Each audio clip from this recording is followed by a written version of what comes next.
हायेनदो आंनि इउटुब चेनेलनिफ्राय मा बुंगोन दे सानसेबो नुजायाखै आंनि इउटुब चेनेलाव नोंनि इउटुब चेनेलनिफ्राय आइदों हागोन नै गथ' बानानै दुब्लियावहाय जोंहा सा लाबदो हागोन आइजों हागोन नाय हागोन नोंजों बरिया मामा खुलुमबाय गोजोन बेलासिनि बयनिसिमबो अननाय आरो सिबिनायखौ नोंथांमोननिसिम बावहरग्रोनाय जाबाय जोंहा मैया 6 जानुवारि 2025 जोंहा 63थि बोसोरसालिया जुथुमा बर' साहित्य सभा बिनि एग्जिबिसना मैया अपेनिं जाबाय मैया माखासे भिडिअ लानो हायासै दिनै फिन नोंथांमोननो एग्जिबिसननि जायगानि मा दङ एग्जिबिसनावहाय बेखौ नोंथांमोननो नैबे भिडिअनि गेजेरजों आङो दिन्थिनो आखायाव लानाय जाबाय जोंहा एग्जिबिसनाव नोंथांमोना सिगां भिडिअफ्राव आं होखांबाय दिनै जोंहा मैया अपेनिं जाबाय हिसाबै दिनै नेक्स्ट डे बे नेक्स्ट डेआवहाय आङो नोंथांमोननो नैबे भिडिअनि गेजेरजों एग्जिबिसननि सिङाव भिडिअ लानो सानदों नोंथांमोना नायलांबाय थाबानो जाबाय आंजों लोगोसे दङ नै जोंहा आदा जे हाय होनलायदों जोंहा नुबायनो थागोन बे आदाखौ जोंहा आंनि ब्लगावहाय दायो जोङो हाबदोनि एग्जिबिसनाव आरोना दे नायलांबा दा मेन स्टेजाव नै जोंहा प्रेक्टिस डान्सआ सोलिगासिनो दङ नै मेन स्टेजाव नै एग्जिबिसनाव जेब्ला नोंसोर हाबगोन बेबायदि नुगोन आरोना डिजाइनखौहाय मोजां नांदों जायगाखौहाय डिजाइनखौ बोरैया नांदों आरोना नै फुल ओंखारजोब्बाय मैया भिडिअखौ लानाय जायाखैमोन बेखिनिया फुरा ओंखारजोब्बाय एग्जिबिसन गेटनिफ्राय सिङाव हाबगोन अब्ला नोंथांमोना नैबायदि नै दै गनाय नुगोन बोरैयानो नै वाव बेखौ बोरै नांदों हा नाइटआव मैया मोजां नांदोंमोन ना फुरा नै सुपार गगासिनो आरोना बेनो नै नैथिंनिफ्राय गेटआ बेनो आरोना नै नायनानै ला जोङो दायो बर'नि न'खराव थांगोन बर'नि न'खरावहाय बेयाव हाबहैगोन बेयाव मोजां डिजाइन खालामनानै दोनबाय बेखौ नोंथांमोना नुजोबगोन आरोना माखासे दखानफोरा दाबो एसे सेटिं खालामबाय थादों कमप्लिट जाजोबाखै सेटिंआ माखासे दखाना जाबाय खायफा दखाना जाबाय सेटिंआ जाजोबाखै आरोना नै नैफोर दखानफ्रा जाजोबाखै बिथिं जाफ्रामजोब्बायानो नै मुजा दखानाहाय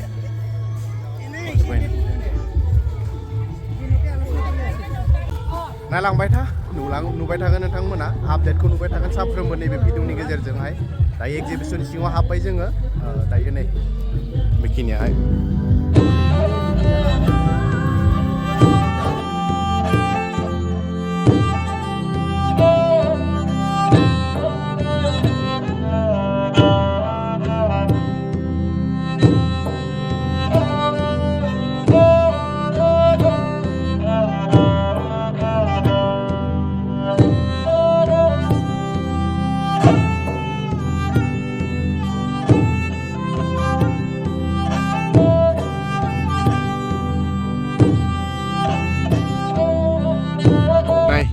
लाभार्सफ्रा सोरबाफोर जुदि बुक खालामनो गोसो दङबा बुक खालामफैनो हागोन थिग बेसे बर' न'खर दङ ना बेनि नै इसेयावनो खाथियावनो दङ आरोना बुक खालामफैनो हागोन नै बेयाव दङ नै कन्टेक्ट नम्बराव दंखायो बर'नि न'खराव हाबगोन जेब्ला नै बेनो फार्स्ट मा थांसै नामा नायखांबाय मा बुंगोन एग्जिबिसन नायबाय आरो एग्जिबिसना जेनेबा बर' थुनलाइ आफादनि जिथु हाबाफारि बे हाबाफारिनि सिगांनो दिनै मैयानिफ्राय जागायजेनदों बिराद समायना जादों मानसिनि होंगो दोंगोआ दानिफ्राय जागासिनो दं आरो दिमाकुसि दैमु नगर बायबाय नै आदामुवा मिडियानि दै बिराद मोजां खामानि मावगासिनो बिथांमोना दे बरिया थिग আছে माने दायो सिङाव हाबदों आङो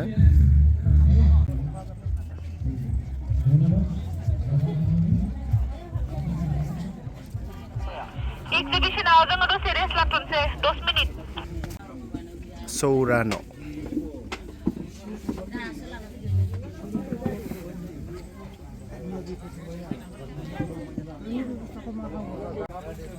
रेडिअ मा मैगं संदोंलै ओंखाम संबाय नामा मा मैगं संदों फान्थाव आलु कलकबि जालांसै जाजागोन जाजाया जाजागोन ना दे सलारनि होना दङ लाइटखौ नै नो थुनुबा थुनाबा लानो रोङा अख्रं हाबलायलायला सिङाव संख्रिनो बाजै संख्रि होदोना होआखैनो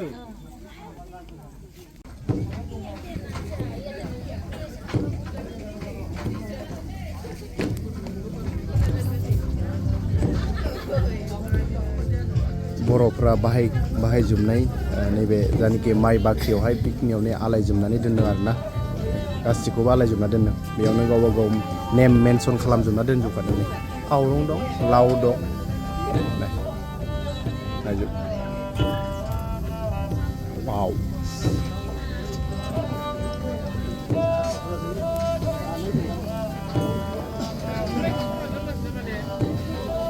खुमब्रा हुकेन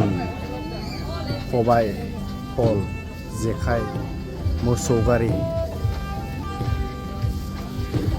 बांसिनानो दानियाथ' मोसौ गारि नुलानो आरोना साखाया दङ आरो दा नै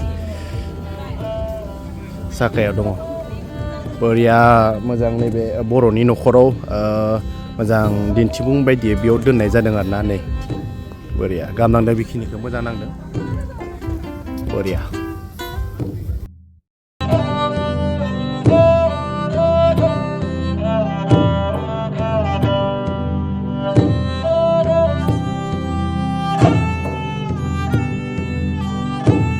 दाखालि बेवहाय बर'नि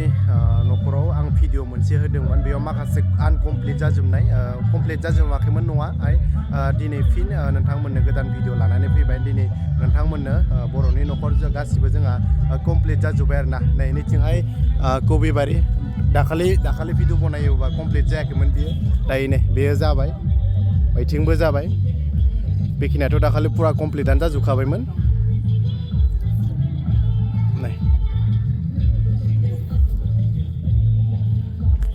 मोजां नांदों नैबे बर' न'खराव जोंनि बर'नि माखासे जाखिनि दङ बेयाव गासैबो दोंफ्रामजोबो आरोना बेखिनिखौ आङो मोजां नांदों नैबे बानजाय आफाद जायनाखि बानायगिरि बिथांमोनखौ आङो साबायखर बावो मानो होननानै नैबे मोजां डिजाइन खालामनानै पिकचारखौ बर'नि जेसेबां नांगौ जिरादफोर बेवहाय पिकचारखौ बेयाव दिन्थिनाय जादों बिथांमोननिसिम आंनिफ्राय साबायखर बावहरनाय थाबाय बेबायदि मोजां बानायना होनायनि थाखाय आं नोंथांमोननो फुल एसे नोंथांमोननो दिन्थिगोन नायलांबाय था दै सानिखौबो जरासे लोगो मोनबाय माथोलै दे गोरबो खुंगुर मा खबर मोजां ना खुलुमबाय बिराद मोजां बेरायनानै आदसा गासै फैबानो जाबाय दिनैसो फैदों नामा जाबाय आंनि खेबथाम जाबाय लकेल जाबायना दे जोंहा लकेलनिखा आसा खालामो लोगो मोनबाय थागोन मा बुङो आंनि इउटुब चेनेलनिफ्राय दे बुं देसे लोगो मोनबाय थागोन जोंहा माने लोगोखा सेनफायनो नंगौ सिगांनिफ्रायनो जा लोगो खिन्थु आंहा बहुत माने स्ट्रेक नांना दङ जेबो भिडिअ बनायनो हायाखै बिराद दुखु आं खिन्थु फार्स्टलि आं इउटुबाव आंसो एसे फार्स्टमोन आरोना बिथाङा एसे माबामोन खिन्थु बिना चेनेला बिराद ग्र' जाबाय खिन्थु दै नङा माबायदि स्ट्रेक जाना दङ स्ट्राइक नांगौलै मा खालामदों आरो स्ट्राइक माने सप्तासे भिडिअ होनो हाया थ' माने बे सप्तासेयाव नैबे गेलेना होबाय दा नैबे मिटिङा उपाय गैया फेसबुकफोराव जमाय सासेखौ दिनैसो बेरायनो लाबोदों नामा नङा लाजिदो दे थेंक इउ गासैबो जागोन दे दे फट' लागासिनो आरोना नै फट' लागासिनो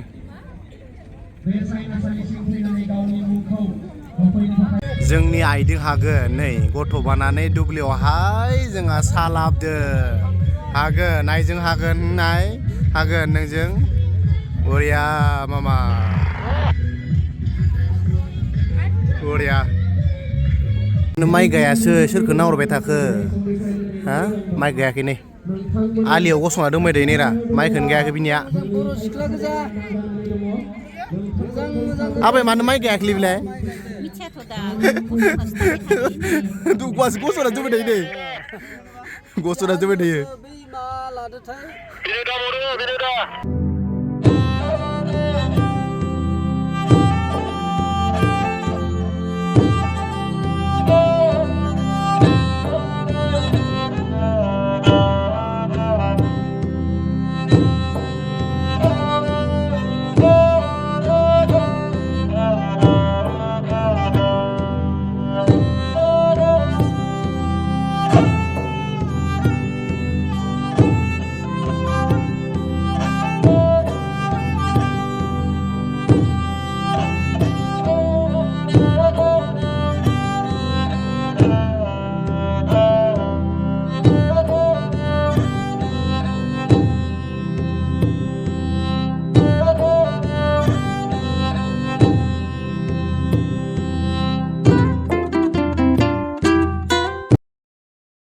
जोङो आदा दङ मा बुंगोन सानगोन नै बर' न'खरनिफ्राय बर' न'खर बिराद माने जेरैबायदि थानांगौ न'मा न' थानांगौ दिंखालि थानांगौ बा अमा गन्द्राय बायदिसिना थानांगौ बे गासैबो थासारिखौ नैबेयाव बिराद मोजाङै माने दैखांदों दा बेखायनो बै नैबे दिमाकुसि दैमु नोगोराव जानाय 63थि बर' थुनलाइ आफादजों लोब्बा लाखिनानै बे दिन्थिफुंसालियाव बे बर' न'खरखौ बानायदों बिराद मोजां दा हयथ' नैबे लोगो बिथाङा दिन्थिगोन माइ गायदों आरो माइ गायनायजों लोगोसे बारिफोराव मा मा थायो बे गासै थासारिखौ बेहायनो खोब मोजाङै नुगोन मानोना नैबे समाव जोङो बेबायदि थोरिनि न' नुनो मोनलिया जों उन्दै समाव थोरिनि उन्दुबाय जेरै गुदुं गुदुं मोनोमोन गोजां बोथोरबा नाथाय बेखौ नुयो बिराद आरो लोगोसे बेयाव मोसौ साखानि नुदों मोसौ दाथ' मोसौ साखा माबा मोसौ गारिखौ नुलाला गैला गोदोसो नुयोमोन गोदोसो नुयोमोन बेफोरबो लासै लासै गोमालांबाय दा बेखायनो बै उन जोलैफोरा बेफोरखौ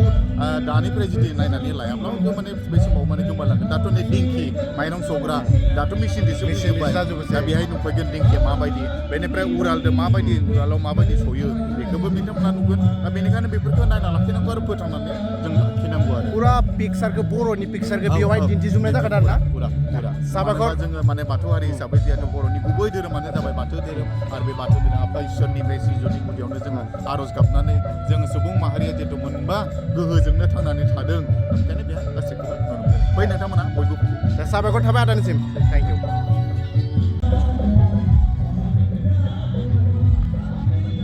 दाउ आरो हांसो गला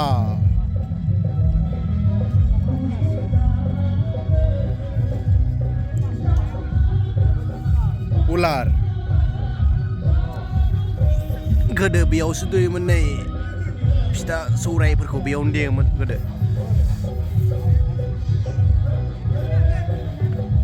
मा खालामबाय थादों आबै थावख्रि आदसा मा होनो बेखौ थावख्रि आदसा थिगानो नै आबैया बरिया फैगासिनो दानि सिख्लाफ्रा बेबायदि खालामलालै ने आबे मा बुंनो सानगोन सिख्लाफोरा नुयिखायनोथ' आग्लानि नेमफोरा नुयिखाय रोङा आरो बेफोरखौ ने गोसोखांनानै माबाबाय थुनानै लाबोबाय आरो रायजोफोरा थिगानो दे बिदिनो देखायनो दे थिगानो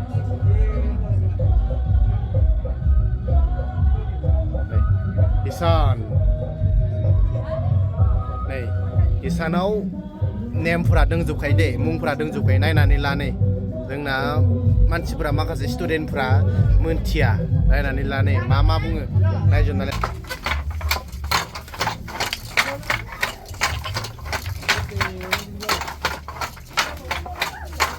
थेंक इउ मोसौ गुलि नै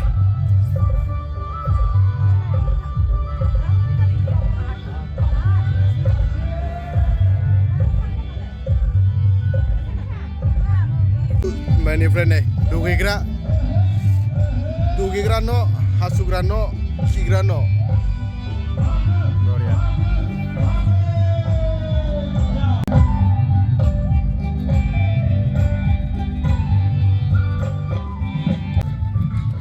नै सानाबो हाबनोसै बाहेरथिंनिफ्राय भिउआ नै बेबायदि आरोना नै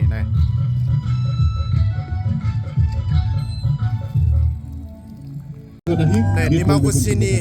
आदा बिथां गजेन बर'हा खुगा मेथाइ रोजाबनो नागिरदों एसे सासे लोगोआ सासे माबा गथ' जन्म जानायनि मेथाइ नांगौनो गथ' जन्म जानायनि गोनांथि सिगां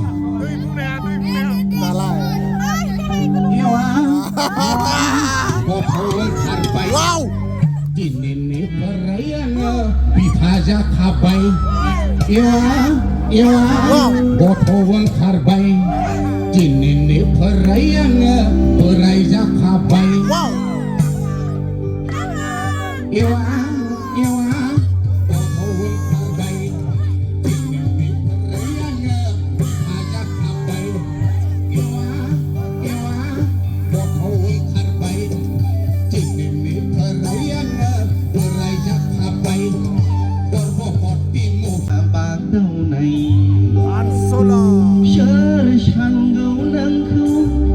बैसो जाबाय होनना सोर सानगौ नोंखौ बिलाइ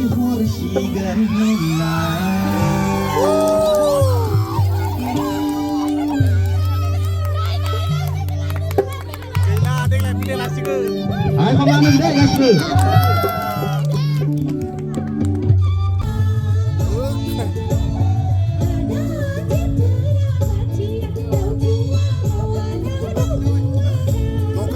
होलायबाय बरिया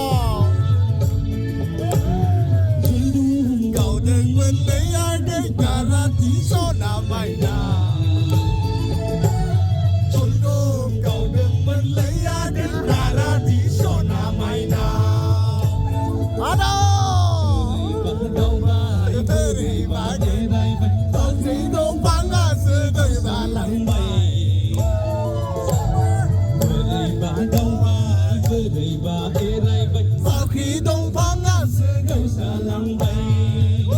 आंनि इउटुब चेनेलनिफ्राय मा बुंगोन दे सानसे बुंनो जायगा आंनि इउटुब चेनेलाव नोंनि इउटुब चेनेलनिफ्राय मा बुङो साबस्क्राइब खालाम साबस्क्राइब बेनिफ्राय आरो बयबो नायबाय था बिराद मोजां मोजां भिडिअ हगारबाय थायो आरो रायजो राजाखौ मा बुंहरनो सानदों बे बर' थुनलाइ आफादनि मेलावहाय मा बुंहरनो सानदों बयबो फैदो जोंनि डिमाकुसिनि दैमु नोगोरा माबायदि मा दङ बयबो नायनो हागोन आरो एगजिबिसनाव फै बयबो जों एगजिबिसनाव दङ प्रग्राम खालामगासिनो बयबो फै बयबो मोसादोंमोन नामालै दा साबायखर थाबाय दे